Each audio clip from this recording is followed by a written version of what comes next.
My name is Andrew. I'm a director of family ministries. I give Google Meet 3 out of 5, and for more reviews like this, click below. As we were exploring video conferencing options amidst the pandemic, we looked at Google Meet as well as Microsoft Teams, Zoom, and a couple products from LogMeIn.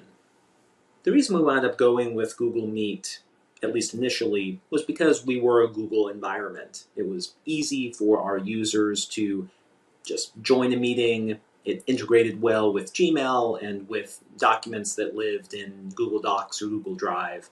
It was also, at the time, pretty easy to get going. It was pretty easy to get started with Google Meet since we were a Google environment. It integrated very nicely with the G Suite for Nonprofits accounts we had, and getting it set up and getting our users used to logging on to virtual meetings that way was pretty easy.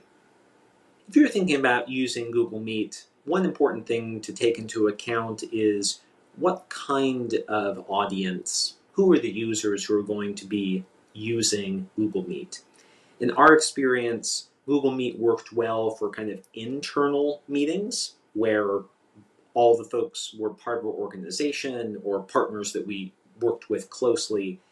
We ran into more problems when we were interfacing with outside users, folks who were more accustomed to meeting on Microsoft Teams or on Zoom. They would be able to join our meetings, but it often was a little clunky, and having to invite folks to use slightly different tools to share a screen or even operate some of the mute, unmute kinds of settings, that was a challenge. So I'd encourage you to take that into account when you're looking at Google Meets versus some of the other online meeting platforms.